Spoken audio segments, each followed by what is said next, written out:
Well, if we don't have problems enough, here's a little to add to it. Here's an article for someone called Crooks and Liars, and it says that BP was drilling in a minefield in the Gulf of Mexico because it's a major dumping ground for unexploded bombs. And just roughly, this is this is a sensational short video. It says here, you learn the damnedest thing on the internet. For example, I found out that the Gulf of Mexico is the primary disposal site for unexploded military munitions. Over 30 million pounds of bombs, projectiles and chemical ordnance. Do I really need to read anymore? Do I really? I don't think so. This should tell it all. There's even a map where they drop it. Okay. So let me return to another picture. I just can't help putting this in your face at all times, because you need to see it. It is as simple as that. You have to see it. And what is that out there? Just a second. Arrange icons by name. Da-da! And then let us go in here. And let's take... where were we? Come on. This is not good. Can't find it. Cannot find it. It's not in here. It's somewhere else. So maybe I hid it out on the desktop anyway. I might have done that. So let's go here and see if it wanted to be in there.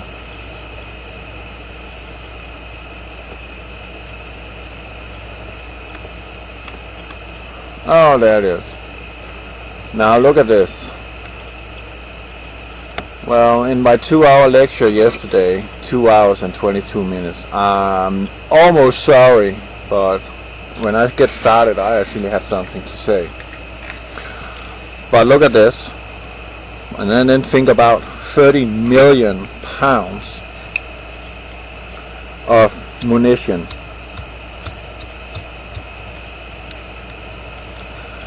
That don't look too good, does it? Again, another reason for you to leave the area. You see, if this floor starts to implode and one of these unexploded munitions detonate because of a bump into another piece of munition, well, we might have a chain reaction. So it will set itself off unwanted. But on the other hand, the US Navy know that this stuff is down there because they're dropping it there. And who was conducting the oil drill in the Gulf of Mexico? The US Navy, not BP. The US Navy was in charge of that drilling. I wonder why. So if you look at this brine pool, which is salt, and you think about 15 million ton of explosive sitting on the floor of the Gulf of Mexico, and a fault line, and a volcano, the largest known to man, and a 50-mile wide salt dome. I don't really need to go any further on that, do I? I think this is sensational enough. I'm gonna end this video here with the link to this article. And remember this picture very clearly. I hope this picture comes back and haunts you while you sleep, because you need to get out of there. It is my belief, after I've now seen something peculiar here, according to a certain web page, let's see if we can pull it up in a heartbeat. I hope we can. Let's see if we can find it. We can. Of course we can. Down here, Southern Comet homepage.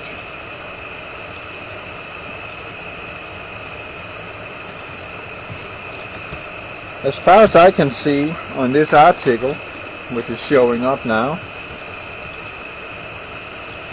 we have some gift photos.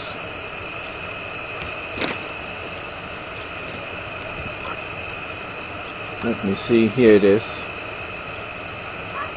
There is suggestions that the nucleus on this comet Elenin is breaking up, just like Shoemaker Levy 9, in smaller fragments.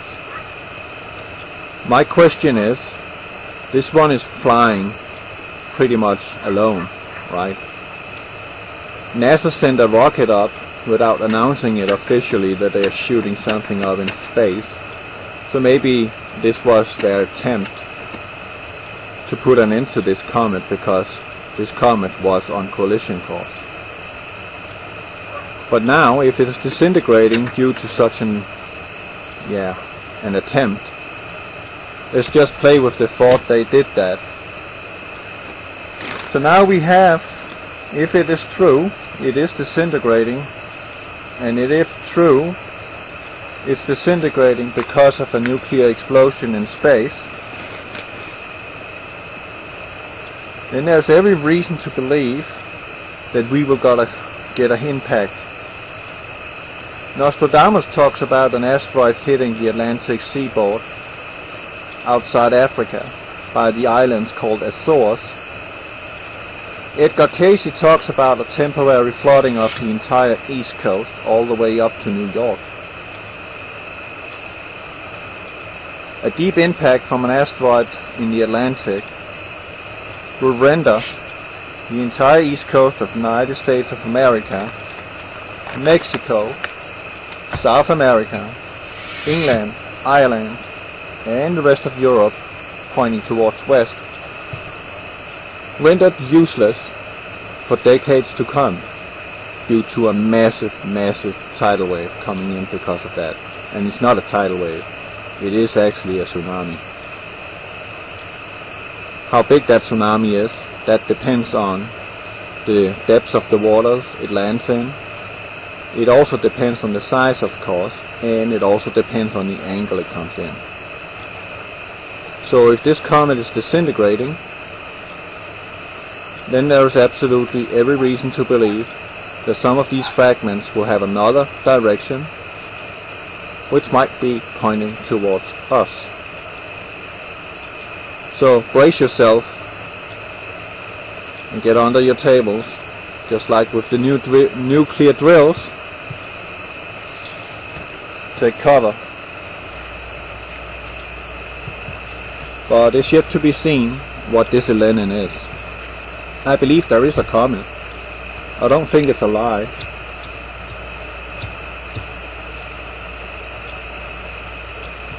I just think all the circumstances is a lie. You see, this Russian astronomical guy, Leonid Elenin as he is called, he was sitting in Russia somewhere, renting online space on a telescope in New Mexico on December the 10th, 2010. At that time in New Mexico, the star constellation Leo is not visible. Ergo, this comet cannot be found from the northern hemisphere through a telescope. Someone else found it, and we all bought into it. But it does seem like there is a comet there, doesn't it? Absolutely. It does look like a comet. I can't see on these pictures whether this one is disintegrating or not. I can't see that. The pictures are very fuzzy. They are not close up. They kind of look the same on each side, though this one does look a little more dense than this one. Well, not much. But that's still not proof. Here again, it's difficult to say which is which here. Again, in an animated, it is difficult. But if this one has disintegrated, broken up to smaller pieces, there's a very, very big chance that we're gonna get hit. And who says it's true that this comet is only 4,000 feet across? JPL says it is. What do you know? They are the only one who's talking about it, right? So you only got one source. You don't got multiple sources you can run around looking at. Nope. You only got one source. You only got one source. Does that mean that that one source is telling you the entire truth? Remember who JPL is working for.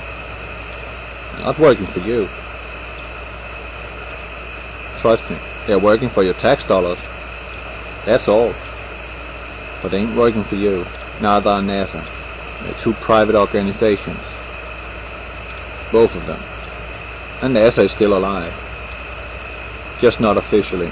Oh, they're very much alive. And I also just read an article about the International Space Station has been abandoned due to lack of supplies. What the heck?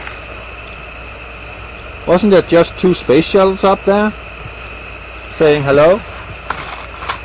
They didn't bring anything up there? I can't believe that.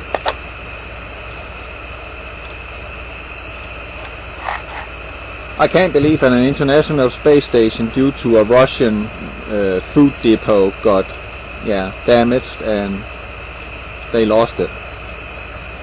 That they're not bringing up supplies immediately to those people up now. I don't believe that. Sorry. That's a story I never will believe or buy into. No, why is the reason why they're abandoning it? It is because if this one is disintegrated as told, there's a very big chance that the International Space Station would have impact. And what is it the pre-Columbian prophecy says? That the dwelling place in space will fall from the sky. It will have an accident. The dwelling place in space is the International Space Station. The Hopi prophecy talks about the dwelling place too in space. It will have an accident the year of its completion. The International Space Station's completion is this year. Now they are abandoning it under the excuse that they have lack of food. Another lie. So there you have it. There you really have it. You need to keep a very close eye on those skies. See what shows up. But remember one thing. They have been spraying chemtrails for the last 25 years. They know exactly what they do with these chemtrails. They know exactly what their purpose is. And anyone who wishes to speak about chemtrails with a little knowledge of it and can prove it, they vanish. This is a very top secret program, the chemtrails. Even if the president would talk about it in public, he would be snuffed out. This is very secret. It is probably one of the most secret projects the US Air Force, in combination with NASA, has undertaken. 25 years non-stop spraying us with strontium, barium, aluminum. Barium absorbs radiation. Maybe it's radiation from the sun because something is wrong with our sun. Just look up at it and you can see it. Something ain't right here. And to go back to this article here, I talked about yesterday that 9/11 is coming up now, the 10-year anniversary. And if I'm not mistaken, by knowing my enemy that well now, they ain't gonna let this one go off without anything. This is significant for them. They carried out 9/11. right? Don't you think they want on an anniversary like 10 years want to do something? I'm thinking New Madrid is a possibility, or maybe even Deep Impact. But this thing about the two suns, I see so many videos of out there, I don't believe until I really see it. And I mean see it. Making sure that there is no clouds going behind it, like on the moon pictures we have seen. Keeping my telescope glued to it all day long, following it to see what the heck is that, and see if any anomalies shows up. Until then, I believe that Saturn is our second sun, the black cube. No more, no less. And look at this. We were speaking about Islam yesterday. I was. This is quite profound, isn't it? Do you think that the Arabs chose that symbol there for the fun of it by coincidence? Oh no. There is no such things as coincidences here in life, except how much toilet paper you use on each visit at the toilet. That is a coincidence. But everything else happens for a reason. And it's prophesied. It will happen. And if you look at these two patterns, ouch, they are unbelievable similar. And again,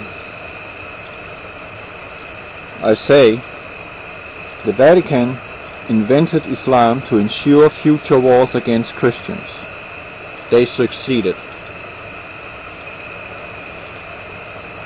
In Mecca, every year, millions of Muslims are gathered to give praise to Allah.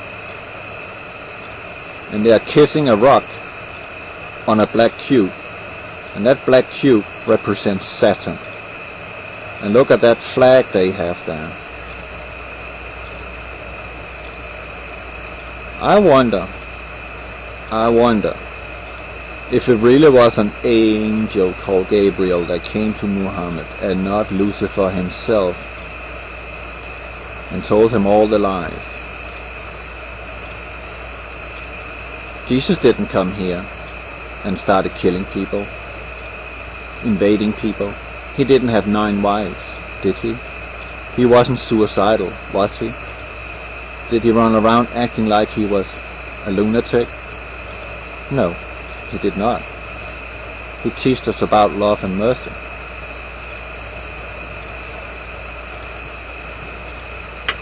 So I'm wondering, this is unbelievable close. This is almost ominous. It is ominous. I don't know, I just have this feeling that we're gonna have an impact in the Atlantic Sea soon, within the next few months, next 2 months. But don't hang me on it. It just seemed like a possibility. The movie Armageddon, especially the movie Deep Impact, especially that one, where the president down in the kitchen say to the journalist after she answered him that they should have chosen a better cover story, and then what he says in his reply, what do you know about ELE? Not Ellie, but ELE. Look at the name, ELE. That's what's giving me the feeling that something is up. Something is up. And it might just be, when that happens,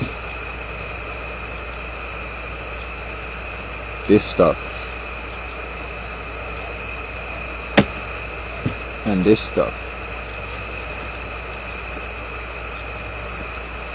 might result in this in the Midwest.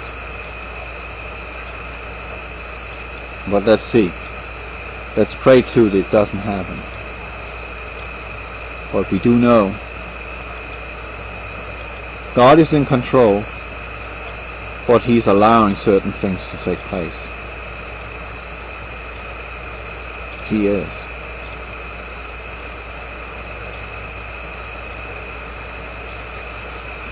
Let's just ponder about this one, just for a moment. God bless you all.